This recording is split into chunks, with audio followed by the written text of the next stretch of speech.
कभी कभी कुछ लोगों को बहुत अधिक पेशाब लगने की समस्या होने लगती है। कुछ लोगों को बहुत ज़्यादा भूख लगता है और कुछ लोगों को बहुत अधिक प्यास लगती है। कुछ लोग ऐसे भी होते हैं जिनका वजन बहुत तेज़ी से कम होने लगता है। तो ऐसे में वो अपनी समस्या लेकर जब चिकित्सक के पास जाते हैं तो चिकित्सक उनको बहुत सारी जांच लिखते हैं। इन लक्षणों के आधार पर चिकित्सक उस व्यक्ति को बताता है कि ये सारे मधुमेह के लक्षण हैं और इन जांच को आप करा लीजिए, तो इससे कन्फर्म हो जाएगा कि आपको डायबिटीज़ है या नहीं है। तो ऐसे में जो बहुत सारी जांचें लिखी जाती हैं, इनको लेकर जो भी व्यक्ति है या मरीज है वो काफ़ी कंफ्यूज होता है कि डॉक्टर साहब ने इतनी सारी जांच क्यों लिख दी।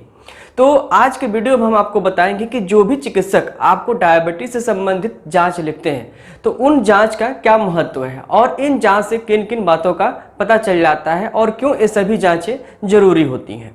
तो आज का वीडियो आप ध्यान से देखें, हम आपके हर शंकाओं का जवाब इसमें देंगे।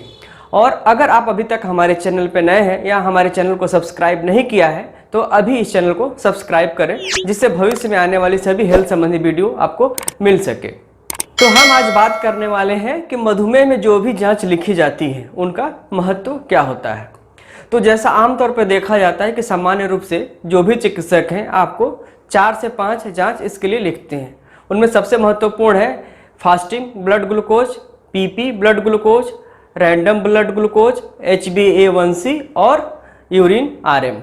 तो ये 5 जांचें होती हैं लगभग, जो कि महत्वपूर्ण होता है। इसके अलावा और भी कुछ जांचें लिखी जाती हैं, वो इसलिए लिखी जाती हैं कि अगर आप पहली बार डायबिटीज की शिकायत लेके आए हैं तो कई बार ऐसा होता है कि डायबिटीज की जो समस्या आपको शुरू हो रही है, तो कई बार ऐसा होता है कि बहुत मरीजों में डायबिटीज बहुत पहले से होता है लेकिन उससे वह व्यक्ति अनजान रहता है। इसलिए लंबे समय तक अगर मधुमेह रहता है तो उससे मधुमेह से संबंधित बहुत सारे कॉम्प्लिकेशंस भी हो जाते हैं। इसलिए कुछ और एक्स्ट्रा जांचें भी लिखी जाती है जिनसे आपकी किडनी का स्टेटस पता चल जाता है, लीवर का और हार्ट का। हालांकि वो सभी जांचें डायबिटीज के लिए महत्वपूर्ण नहीं होती हैं, वो सिर्फ इसलिए कराई जाती है कि डायबिटीज से संबंधित और कोई समस्या आपको हुई है या नहीं हुई है। तो हम आज बात करेंगे सिर्फ डायबिटीज की जाँच की, और जो इसके कॉम्प्लिकेशंस हैं इनको हम आगे की वीडियो में कभी बताएंगे।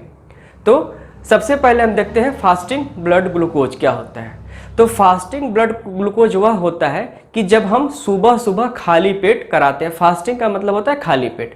जो जांच हम सुबह खाली पेट कराते हैं, तो इसमें एक सवाल उठता है कि खाली पेट का मतलब कितने समय से, क्योंकि कई बार कुछ लोगों का सवाल होता है कि हमने 4 घंटे पहले खाया था और अब हम जांच करा सकते हैं क्या। क्यों ऐसा, और भी बहुत से कारण होते हैं। बहुत लोग होते हैं जो लेट नाइट वर्कर होते हैं, देर रात काम करते हैं, और ऐसे में कई बार होता है कि जब वो अपने ऑफिस से लेट नाइट आते हैं तो कभी 1 बजे खाना खाते हैं, कभी 2 बजे खाना खाते हैं। तो ऐसे में जो है फास्टिंग कब कराना चाहिए। तो फास्टिंग कराने का एक सीधा सा सिद्धांत है कि फास्टिंग कराने के वक्त तक पिछला भोजन कम से कम 8 घंटे पहले आपने किया हो तो आप फास्टिंग करा सकते हैं। यानी कि भोजन से जांच के बीच का समय कम से कम 8 घंटे का होना चाहिए। यानी कि अगर आपने रात के 2 बजे खाना खाया है तो आपकी फास्टिंग जांच लगभग 10 बजे के आसपास या इससे बाद होनी चाहिए, क्योंकि ऐसे में अगर आप 6 बजे 7 बजे कराते हैं तो वो जो है आपका शुगर लेवल बढ़ा मिल सकता है। तो ये हो गया फास्टिंग जांच आपको कब कराना चाहिए। दूसरी जांच है पीपी का यानी कि पोस्ट प्रेंडियल, यानी कि खाने के बाद की जांच। तो खाने की बाद की जांच जो है, जब हम फास्टिंग ब्लड ग्लूकोज का सैंपल दे देते हैं उसी समय खाना खा लेते हैं और खाना खाने के 2 घंटे बाद लगभग ये जांच की जाती है। ऐसे में सवाल उठता है कि पीपी जांच कराते वक्त खाना क्या चाहिए। तो अगर आपको पहले से डायबिटीज नहीं है या पहली बार आपको लग रहा है कि आपको डायबिटीज है तो आप ये जांच ग्लूकोज पिलाकर कर सकते हैं। लगभग 70 ग्राम ग्लूकोज पिलाकर आपको ये पीपी की जांच कराई जाती है। लेकिन अगर आप पहले से डायबिटिक पेशेंट हैं, यानी कि आप कई सालों से इसका इलाज ले रहे हैं, तो आपको ग्लूकोज पीने की जरूरत नहीं है। आप जो अपना रूटीन में जो डाइट लेते हैं, खाना खाते हैं, आप उसी को करा के आप अपनी पीपी की जांच करा सकते हैं। पीपी की जांच के लिए 2 घंटा एक सीमा है और 2 घंटे में आपको करा लेना चाहिए। अगर 2 घंटे के पहले कराते हैं तो भी ये जांच गलत आने की संभावना है, और 2 घंटे से ज़्यादा देर से कराते हैं तो भी आपकी जांच गलत होने की संभावना ज़्यादा रहती है। इसलिए इस जांच को 2 घंटे पे ही करा लें।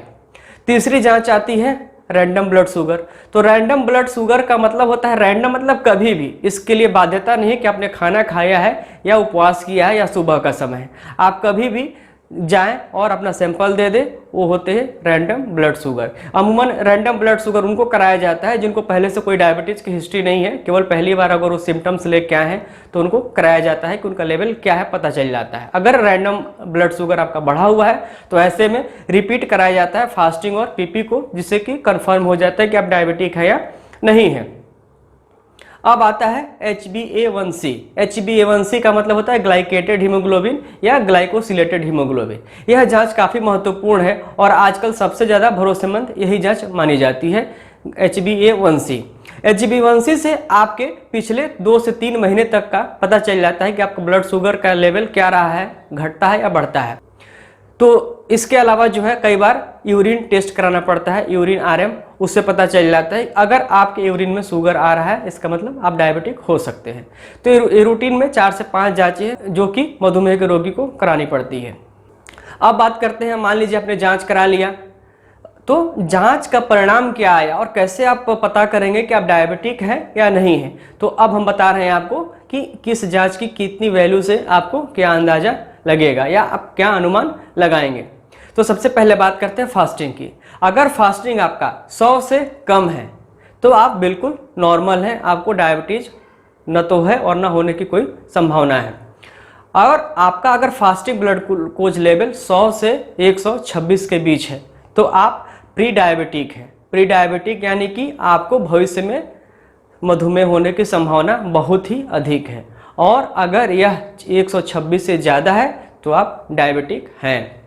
तो ये हो गया, अगर 100 से कम है तो आप नॉर्मल हैं, 100 से 126 के बीच है तो आप प्री डायबिटिक है और 126 से ज़्यादा है तो आप डायबिटिक हैं। अब बात करते हैं पीपी की। पीपी अगर 140 से कम है तो आप नॉर्मल है, सामान्य है, आपको शुगर नहीं है।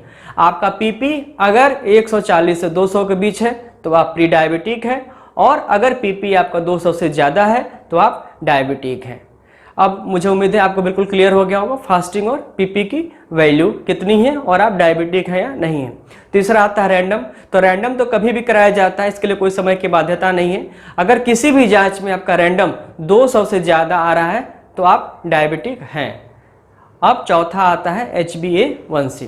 तो HbA1c की जो है वैल्यू है, अगर 5.7 मतलब 5.7 से कम है तो आप सामान्य हैं, 5.7 से 6.4 के बीच है तो आप प्री डायबिटिक हैं, और 6.5 से अधिक है तो आप डायबिटिक हैं। तो ये आपकी वैल्यू हो गई। आप अपनी वैल्यू से अंदाज़ा आप लगा सकते हैं कि आप डायबिटिक हैं या प्री डायबिटिक हैं या नॉर्मल हैं। तो आज की वीडियो से आपके सारे डाउट्स क्लियर हो गए होंगे कि किस वैल्यू पे, किस रेंज पे आप डायबिटिक हैं या नहीं हैं।